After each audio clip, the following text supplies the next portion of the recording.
ओम श्री गणपति नमः। श्री गणेश की वंदना कर, दिन के स्वामी बृहस्पति देव तथा श्री हरिविष्णु की आराधना कर, इष्ट देव का ध्यान धर, गुरुजनों को नमन कर अभिनंदन करते हैं आपका वरुण स्टोर द्वारा प्रस्तुत आज के दैनिक पंचांग। यह दैनिक पंचांग हम नित्य प्रस्तुत किया करते हैं और इसमें डेटा जो भी प्रयुक्त होता है वह दृढ़ पंचांग से लिया जाता है। छवि तथा ध्वनि गूगल से ली जाती है और यह साथ ही साथ अंक ज्योतिष के भाग में जो एक जन्म तिथि हम का विवरण लेते हैं, जिनका जन्म आज है किसी महान हस्ती का, वह भी हम गूगल से ही लेते हैं और उसका उपयोग हम केवल एक्सरसाइज के तौर पर, सीखने के तौर पर, उदाहरण के रूप में हम रखते हैं। इसमें कोई लाभ या कहीं कंसल्टेशन नहीं होता। और यह प्रस्तुति आप तक हम YouTube के माध्यम से सफलपूर्वक पहुंचा पा रहे हैं। जिस प्रकार पंचांग के 5 अंग होते हैं, इस प्रस्तुति के भी 5 भाग हैं। पहला भाग पंचांग मुहूर्त और ग्रहों के गोचर से संबंध रखता है और यह इसी का पहले भाग का प्रस्तुति हम अलग से भी लघु पंचांग के रूप में प्रस्तुत करते रहे, जो आपके सुझाव के अनुरूप है। दूसरा भाग तारा बल कहते हैं, जन्म नक्षत्र के अनुसार आज कैसा दिन रहने की संभावना है। यह मूलतः नव तारा चक्र पद्धति पर आधारित है। उससे संक्षिप्त चर्चा प्रस्तुति में। तीसरा भाग नक्षत्र की तरह ही जन्म राशि के अनुसार आज कैसा दिन रहने की संभावना है, इसे चंद्र बलन कहते हैं। प्रस्तुति में चर्चा करें। चौथा भाग आज का चौघड़िया, यानी चौघड़िया एक प्रकार का मुहूर्त होता है जो कि शुभ और अशुभ मुहूर्त दर्शाता है किसी भी कार्य के लिए, चाहे वो दैनिक कार्य हो या पहली बार कार्य किए जा रहे हो, पूजा पाठ से लेकर हम प्रत्येक कार्य जिसमें हम शुभता की अपेक्षा करते हैं उसके लिए उपयोगी होता है। और यही वजह है कि इसकी उपयोगिता को देखते हुए हमने यूट्यूब पर हिंदी और अंग्रेजी में अलग अलग वीडियो। संक्षिप्त चर्चा प्रस्तुति और 5 और अंतिम भाग अंक ज्योतिष के अनुसार आज कैसा दिन रहने की संभावना है। किसी भी तिथि को अंक, किसी भी तिथि के, किसी भी माह की किसी भी तिथि के लिए आज के शुभता के बारे में आज का अंक क्या क्या है। साथ ही साथ अंक हमारे जीवन में महत्वपूर्ण है। हम अंकों के अंक में जन्म लेते हैं, साथ ही साथ अंक के साथ हमारा तात्पर्य पूरे जीवन काल रहता है। इसलिए अंकों को समझने के लिए संक्षिप्त चर्चा सीखने और सिखाने हेतु अंकों के इस दुनिया में पूरी देर के लिए ले चलते। इन्हीं प्रस्तुति के साथ हम आपको ले चलते हैं पंचांग के मुख्य भाग में। तब तक इसके पूर्व पंचांग के बारे में अगर चर्चा न हो तो फिर आगे की प्रस्तुति कुछ अधूरी रह जाती है। पंचांग हमारे जीवन में शुभ और शुभ मुहूर्त तो बताता है, किंतु इससे भी अधिक महत्वपूर्ण इसकी भूमिका है। यह व्यक्ति की निर्णय क्षमता को सुदृढ़ करता है, आत्मबल बढ़ाता है। पंचांग प्रकृति और ब्रह्मांड की ऊर्जा के साथ संतुलन स्थापित करने में सहायक होता है, जिसके फलस्वरूप हम सबके जीवन में शांति, समृद्धि और सकारात्मकता का संचार होता है। अतः पंचांग का अनुसरण करके हम अपने जीवन को अधिक सफल और समृद्ध बना सकते हैं। तो चलिए आइए ले चलते हैं आपको मुख्य पहले भाग पर, जो कि पंचांग के हमारे 5 भागों में से पहला भाग। जय श्री राम। जय श्री राम। जय श्री हरि विष्णु। ओम ग्राम ग्रीम ग्राम गुरुवे नमः। ओम बृहस्पति देवेभ्यो नमः।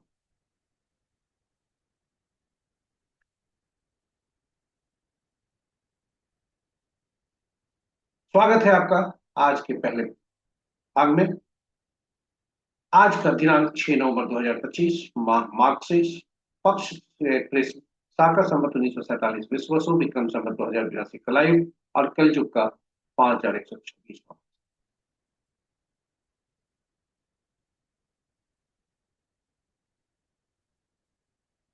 आज का सूर्योदय 6:01 पर, सूर्यास्त 5:05। Sunrise at 5:0601 AM, sunset at 5:05 PM। आज का दिशा शुभ दक्षिण है, फिर भी इस दिशा में यात्रा करने को बाध्यता हुई। दही का सेवन कर यात्रा में सुखता है। पंचांग के 5 अंक गुरुवार, देववार गुरुवार, तिथि अपराह्न 2:54 तक प्रतिपदा, उसके बाद द्वितीय और नक्षत्र, नक्षत्र प्रातः 6:34 तक भरनी, उसके कल भोर में 3:28 तक कृतिका और तत्पश्चात रोहिणी। योग प्रातः 7:05 तक गतिपात, और तब कल भोर में उसके पश्चात कल भोर में 2:41 तक बलियान, और तत्पश्चात पड़ी। ये रहे। और करण अपराह्न 2:54 तक कौलव, देर रात्रि मध्य रात्रि 0:58 तक तैतिल, और फिर कर। तो ये रहे हमारे पंचांग के पांच महत्वपूर्ण मुहूर्त में जाने के पूर्व भोलेनाथ को नमन करते हुए देखते हैं भोलेनाथ का वास्तव। ओम नमः शिवाय। जब तक कृष्ण पक्ष प्रतिपदा है तब तक भोलेनाथ गौरी के सानिध्य में है। उसके बाद वे सभा स्थल पर जाते हैं, जो कि शुभ नहीं है। पहला भाग शुभ है, दूसरा भाग शुभ नहीं है। जय भोलेनाथ। ओम नमः शिवाय। ओम नमः शिवाय। महत्वपूर्ण मुहूर्त के शुभ मुहूर्त में अभिजीत मुहूर्त दिन के 11:11 से 11:55 दिन तक, अमृतकाल देर रात्रि 1:22 से 2:46। दरबार सिद्धि, अमृत सिद्धि, रवि जोग आदि नहीं है। विजय मुहूर्त अपराह्न 1:24 से 2:08 तक, गोधूली विलय संध्या 5:05 से 5:31 संध्या तक, और निशिता मुहूर्त देर रात्रि 11:07 से 11:59। रात्रि में की जाने वाली पूजा पाठ जब तक साधना तंत्र मंत्र आदि के लिए निशिता मुहूर्त श्रेष्ठ हुआ करते। अशुभ मुहूर्त राहु काल के अपराह्न सबसे श्रेष्ठ। राहु काल अपराह्न 12:56 से 2:19 तक, गुलिक काल प्रातः 8:47 से 10:10 तक, यमगंड प्रातः 6:01 से 7:24 तक, और वर्ज मुहूर्त संध्या 5:01 से 6:24 रात्रि। इन्हीं शब्दों के साथ यह महत्वपूर्ण शुभ और अशुभ मुहूर्त समाप्त। ग्रहों की आकाशीय स्थिति को देखते हैं, जो स्थानीय समय पटना के अनुसार है। तो आज चंद्रदेव राशि परिवर्तन करने वाले हैं, इसलिए वो वृद्धावस्था की ओर है अंश के अनुसार। और बृहस्पति देव और शुक्रदेव राशि परिवर्तन के तत्पश्चात बाल्यावस्था से अभी उबरे नहीं है, बाल्यावस्था में ही है। और शनिदेव वक्री रहने के कारण ये इनकी स्थिति भी शिशु अवस्था में है। शेष ग्रह मजबूत अवस्था। राशि के अनुसार यदि देखें तो मित्र राशि में 2 ग्रह, शत्रु राशि में 2 ग्रह, सम राशि में 3 ग्रह, स्व राशि में 2 ग्रह। शुक्र के राशि में, मंगल की राशि में सबसे ज्यादा ग्रह 3 ग्रह हैं, शुक्र की राशि में 2 ग्रह हैं, बुध की राशि में कोई ग्रह नहीं है, और 23 ग्रहों की राशियों में एक एक ग्रह है। नक्षत्र के अनुसार यदि देखा जाए तो मित्र नक्षत्र में कोई ग्रह नहीं है, शत्रु नक्षत्र में 1 ग्रह है, सम नक्षत्र में 7 ग्रह हैं, और अपने नक्षत्र में बृहस्पति देव 1 ग्रह। सबसे ज्यादा ग्रह बृहस्पति देव के नक्षत्र में है, शनि देव का और शुक्र देव के नक्षत्र में 2 ग्रह हैं। सूर्य, चंद्र और बुध के नक्षत्र में कोई ग्रह नहीं है, शेष ग्रहों के नक्षत्र में एक एक ग्रह।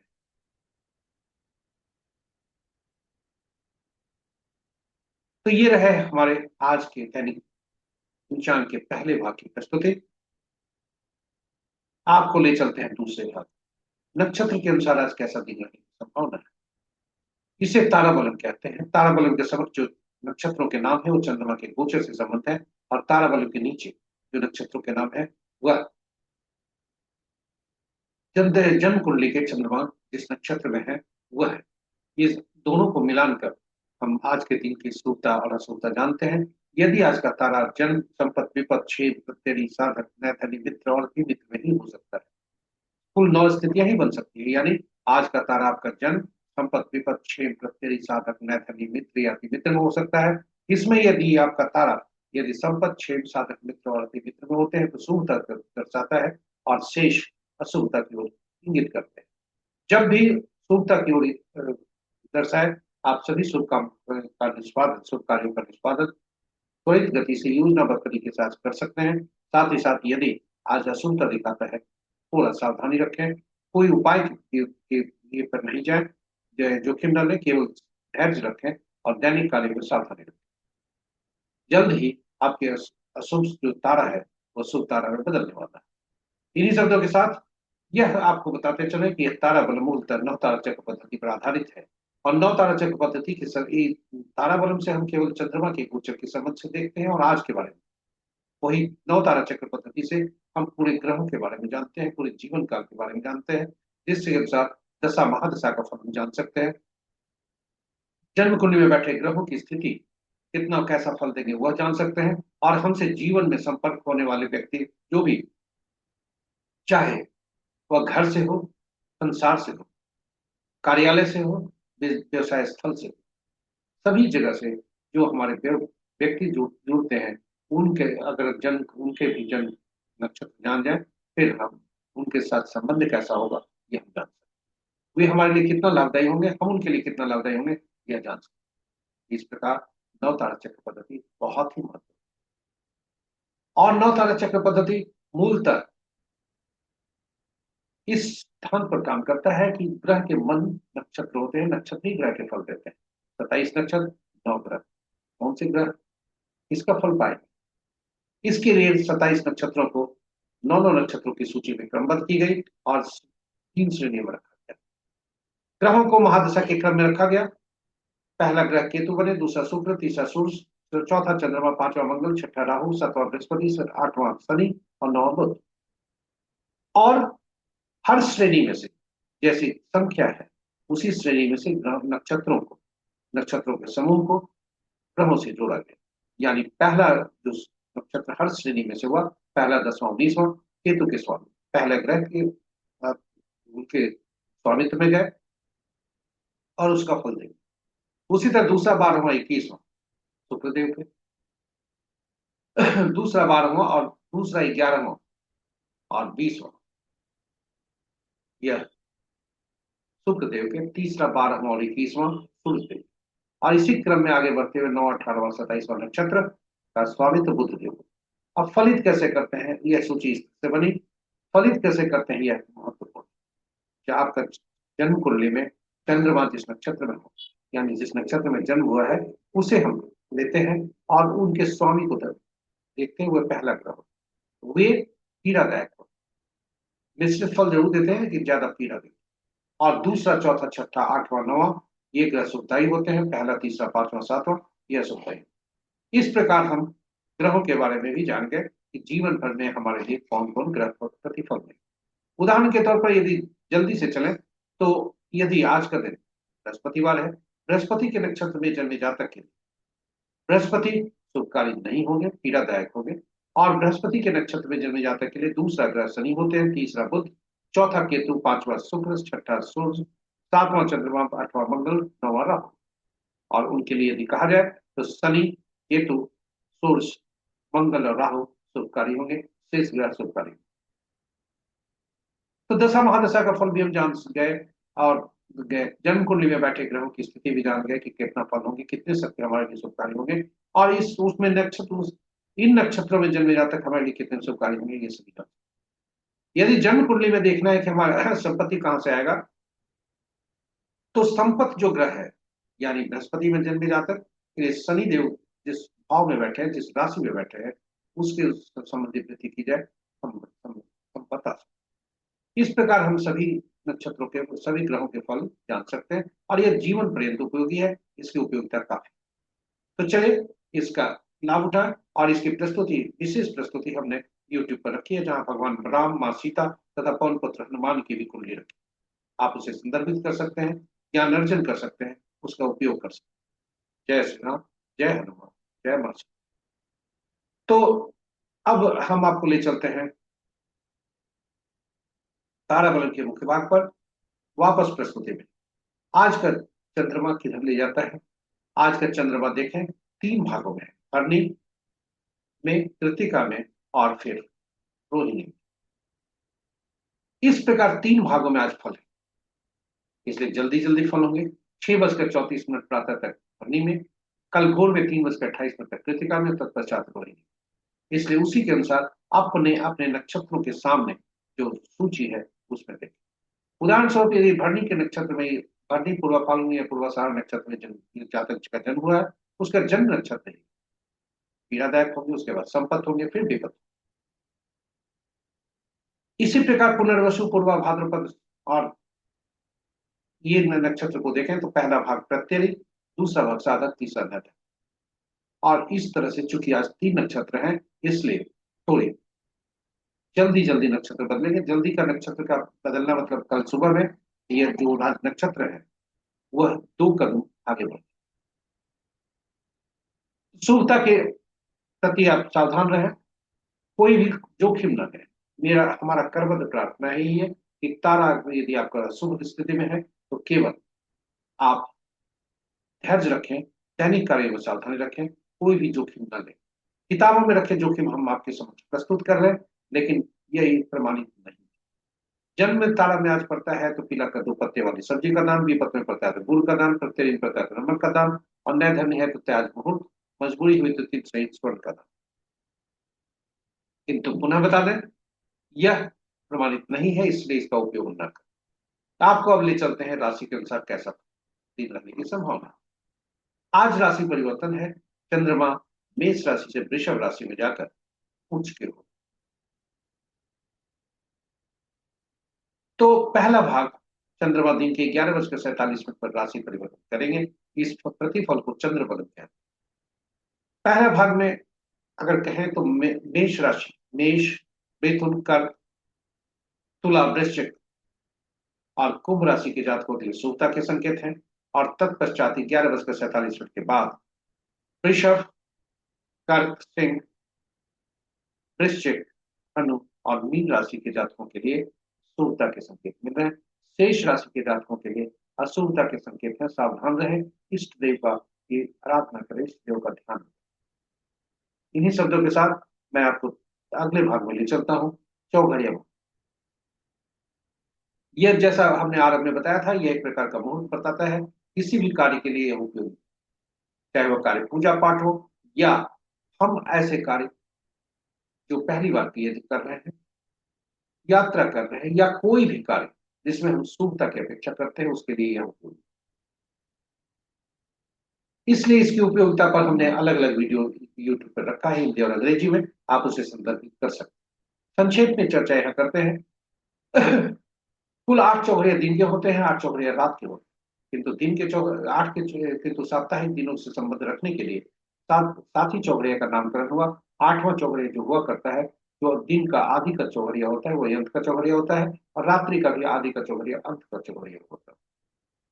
तो इस प्रकार सभी चौघड़िया का संबंध साप्ताहिक दिनों से, और साप्ताहिक दिन के स्वामी विभिन्न ग्रह होते हैं, शासक ग्रह विभिन्न ग्रह होते हैं, और वे ग्रह विशेष कार्य, विशेष उद्देश्य, विशेष प्रयोजन के लिए अधिकृत होते हैं। इसलिए हर चौघड़िया दैनिक कार्यों से लेकर विशेष कार्यों से लेकर ग्रहों के भी कार्यों को वह देता है, और इसलिए इसकी उपयोगिता और बढ़ जाती है। जब भी हम इसका उपयोग करें तो यह जरूर देखें, दिन का चौघड़िया वार वेला, काल वेला और राहु काल से ग्रसित रह सकता है, और रात्रि का चौघड़िया काल रात्रि। अनुभव के आधार पर हमने पाया है कि चूंकि दिन सूर्य का होता है और चंद्रमा से इनकी वैमनस्यता रहती है, सूर्य और चंद्रमा के आपस में, इसलिए शनि का चौघड़िया जो होता है काल चौघड़िया, वह काल बेला से हमेशा ग्रसित रहता है। किंतु दैनिक वृत्ति से संबंधित, दैनिक वृत्ति में वह सुखकारी। तो काल चौघड़िया हमेशा काल बेला से ग्रसित रहेगा, और भी ग्रह से ग्रसित हो सकते हैं, लेकिन काल बेला हो ही जाता है। उसी तरह से रात्रि में चंद्रमा रात्रि का बुध से चंद्रमा की नहीं, बुध की वैमनस्यता चंद्रमा से। तो वैसी स्थिति में बुध का जो चौघड़िया है, लाभ चौघड़िया, वह भी काल रात्रि से। इस प्रकार चौघड़ जो भी अशुभता से व्याप्त हो, उस चौघड़िया का त्याग कर शेष चौघड़िया का उपयोग कर। तो चलिए आज का चौघड़िया देखते हैं। आज का चौघड़िया क्या कहता है। आज का चौघड़िया यदि देखें तो दिन का चौघड़िया संध्या समय से अमृत, आप देखें शुभ चौघड़िया से दिन आरंभ है, शुभ चौघड़िया से दिन समाप्त। किंतु 12:56 से अमृत चौघड़िया जो है वह राहु काल से ग्रसित है। काल चौघड़िया 2:19 से काल बेला से ग्रसित है। शुभ चौघड़िया 3:42 से सूर्यास्त तक वार बेला से। उसी प्रकार रात्रि का लाभ चौघड़िया 11:33 रात्रि से 1:10 तक। काल रात जो लाभ चौघड़िया बुध का है, वह काल चौघड़िया काल रात्रि से ग्रसित। इन चौघड़िया का परित्याग करना चाहिए, इनका उपयोग नहीं करना चाहिए, क्योंकि शुभता की तो संभावना नहीं, अशुभता की गारंटी ज्यादा हो। इन्हीं शब्दों के साथ हम आपको ले चलते हैं चौथे भाग से समाप्त आगे बढ़ते हुए, पांचवें और अंतिम भाग में, जो कि अंक ज्योतिष से संबंधित। अंकों की दुनिया में हम जन्म से लेकर मृत्यु तक अंकों के अंक में ही रहते हैं, अंकों से ही संबंध रहते हैं। अंक हमारे जीवन में अहम भूमिका अदा करते हैं। इसलिए अंकों के बारे में जानना और समझना बहुत ही श्रेष्ठ है। अंकों को हम छोड़ नहीं सकते, फिर अंकों के ज्ञान के बारे में हम क्यों छोड़। तो आइए अंकों के बारे में कुछ समझते हैं संक्षिप्त में, और विस्तृत के लिए अंकों हम अलग से जो क्लास लेंगे उसमें आपको आमंत्रित करेंगे। आप जरूर आइए और अंकों के बारे में हम जानने का प्रयास करें। संक्षिप्त में कहें कि अंक जो ज्योतिष में 1 से 9 तक के अंक प्रयोग में होते हैं। इससे अलावा 2 डिजिट के अंक या 2 से ज्यादा अंकों के प्रयोग नहीं होते। कितना आसान है 1 से 9 तक को ही समझ। और 1 से 9 तक के अंक ही प्रयोग होते हैं, शून्य को गणना में नहीं ली जाती, क्योंकि शून्य अनिश्चितता को दर्शाता है। और 1 से 9 तक के अंक को देखें तो 5 अंक ऐसा होता है जो मध्य का अंक है। यह 5 के अपने पूर्व आने वाले अंकों को और बाद में अंक आने वाले अंकों को संतुलित कर रखता है। साथ ही साथ एक एकल अंक पर ही अंक ज्योतिष काम करता है। तो जब भी 2 या 2 से ज्यादा अंक हमारे पास आ जाते हैं तो उन अंकों को जोड़कर हम एकल अंक में परिवर्तित कर लेंगे। अंक ज्योतिष मूलतः जन्म तिथि पर निर्भर करता है, जो कि हमारे लिए, और हाँ, हर एक अंक ज्योतिष अंक जो 1 से 9 तक है उनके शासक ग्रह सूर्य भी हैं। 1 के सूर्य, 2 के चंद्रमा, 3 के बृहस्पति, 4 के राहु, 5वां का बुध, 6ठा का शुक्र, 7वां का केतु, 8वां का शनि, 9वां का मंगल। और इनके कार्य के अनुसार, इनकी कार्य क्षमता के अनुसार, इनकी उपयोगिता के अनुसार अंकों की दुनिया में इन्हें विशेष नाम से पुकारा जाता है। एक को राजा से, दूसरे को रानी से, एक को राजा से, सरकार से और ऑफिस में कार्य करने वाले बॉस, 2 को रानी से या पार्टनर से, 3 को गुरु से, बृहस्पति से या आपको सलाह देने वाले व्यक्तियों से,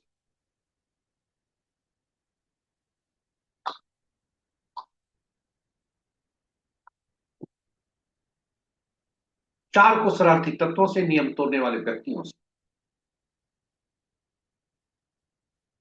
5 को राजकुमार से, 6 को मंत्री से, सुख सुविधा प्रदान करने वाले व्यक्तियों से, 7 को धर्मगुरु से या ऐसे व्यक्तियों से जिसे ईश्वर द्वारा कुछ प्रतिभा हो उनके पास, कि उन्हें आगे भविष्य में घटने वाली घटनाओं का पूर्वाभास हो।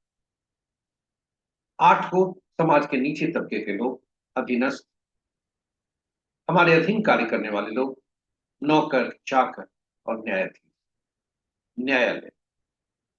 9 को सेनापति, डॉक्टर, पुलिस और खून। तो ये रहे सारे अंक और अंकों की महत्ता। जब हम जन्म लेते हैं तो जन्म तिथि हमारी होती है, जो ईश्वर द्वारा प्रदत्त अंक होते हैं। और ये ईश्वर द्वारा प्रदत्त अंक जो होते हैं स्थायी होते हैं। तो जो ईश्वर द्वारा प्रदत्त अंक होते हैं उन्हें जन्म तिथि कहा जाता है, जिनमें जन्म तिथि, माह और वर्ष हुआ करते हैं। और तिथि, माह और वर्ष को अगर देखें तो तिथि और माह 1 अंक के भी हो सकते हैं और 2 अंक के भी हो सकते हैं, किंतु वर्ष 4 अंक। इन सभी अंकों को एकल अंक में परिवर्तित तत्काल कर लिया जाता है और तब उसका उपयोग किया जाता है। तिथि को जब हम एकल अंक में परिवर्तित करते हैं और एकल अंक में यदि है तो उसी का उपयोग करते हैं। तो तिथि को एकल अंक में परिवर्तित कर उसे मूलांक कहते हैं, ड्राइवर कहते हैं।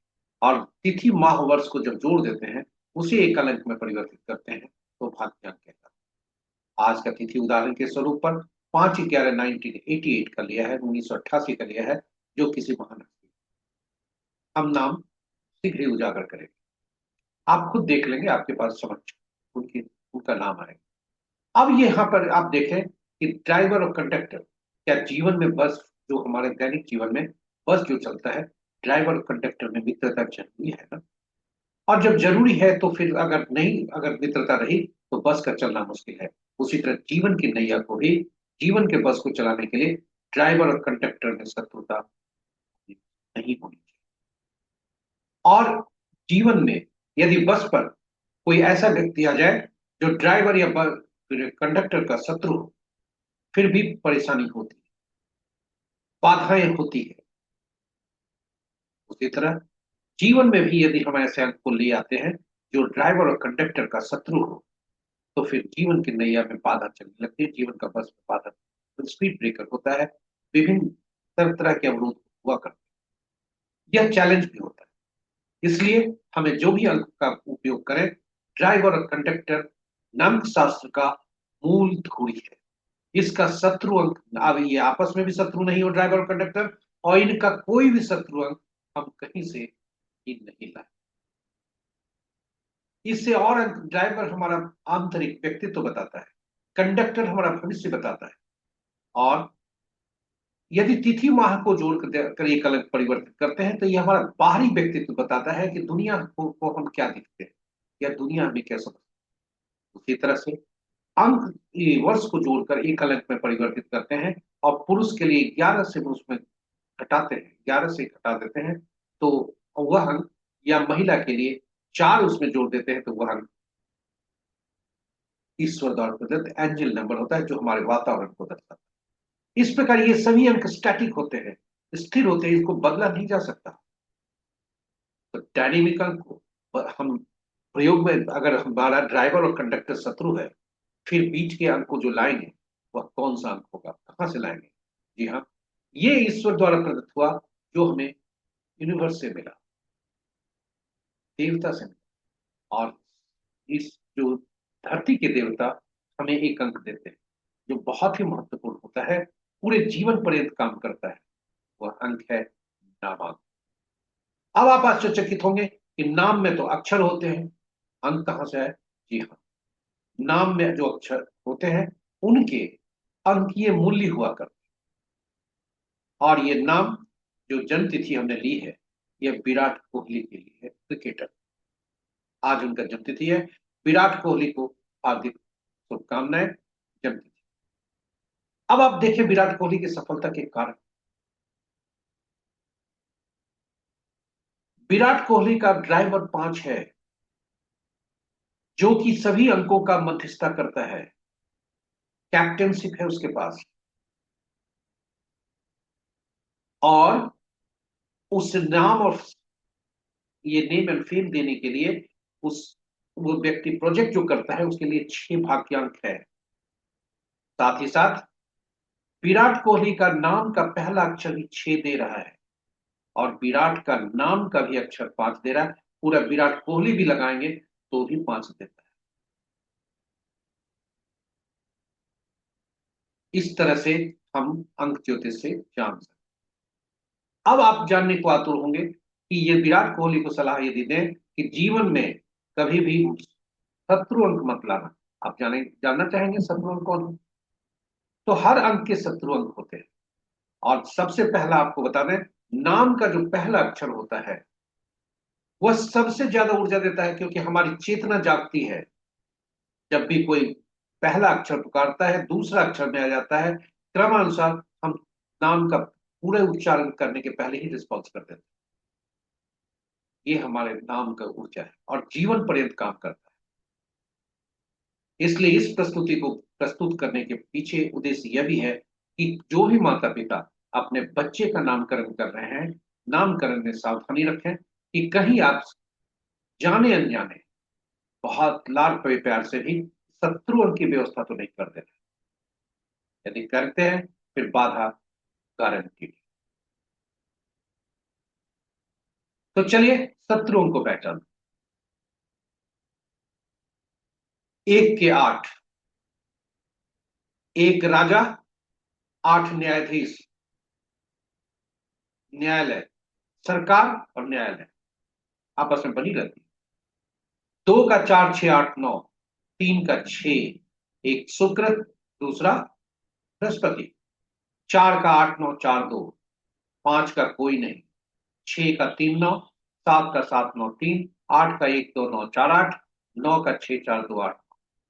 अब इन अंकों को देखेंगे तो आपको यह लगेगा कि कुछ अंक ऐसे हैं जो अपने के ही शत्रु हैं, यानी एक म्यान में दो तलवार नहीं।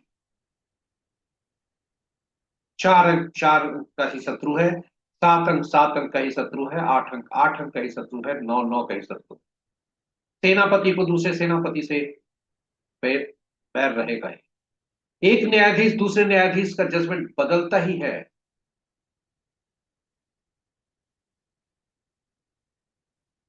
एक साधु, एक सन्यासी, या ऐसे व्यक्ति जो जिसको पूर्वाभास हो ज्ञान का, आगे वाली घटनाओं का, उन सभी की दुश्मनी उससे दूसरे वाला व्यक्ति आ जाए तो उससे दुश्मनी रहेगी।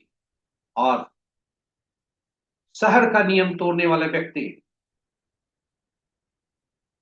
दूसरा कोई धोखा देता है यदि उसको, तो तकलीफ होती है। दूसरा कोई झूठ बोलता है, झूठ बोलने वाला व्यक्ति को यदि भी चाहिए कि दूसरा व्यक्ति सत्यवादी होना चाहिए, उसे झूठ बोलने वाला पसंद नहीं, तो चार चार पसंद। इस तरह से अंकों के दुश्मन आपके समक्ष रखा। और उन अंकों के नाम का पहला अक्षर जो नहीं होना चाहिए वह भी आपके समक्ष हमने रखा है। यानी यदि मूलांक या भाग्यांक 1 होता है तो उसके शत्रु 8 है, और 8 के अंक एफ और पी होते हैं, इसे नाम का पहला अक्षर वो नहीं होना चाहिए। यह भी सूची हमारा हमने संकलित करके आपके समक्ष रखा है, जो आपके लिए उपयोगी हो। आशा करते हैं ये आपके लिए उपयोगी होगा। बच्चों का जो आप नामकरण करें तो सही करें। यदि ना अब यस का यदि करना है तो आप कहेंगे सर्टिफिकेट चेंज नहीं हो सकता, सर्टिफिकेट चेंज करने की आवश्यकता नहीं। व्हाट्सएप वगैरह वगैरह नेम प्लेट आदि सही होता है। और साथ ही साथ उस व्यक्ति को अपना नाम ज्यादा लिखना हो,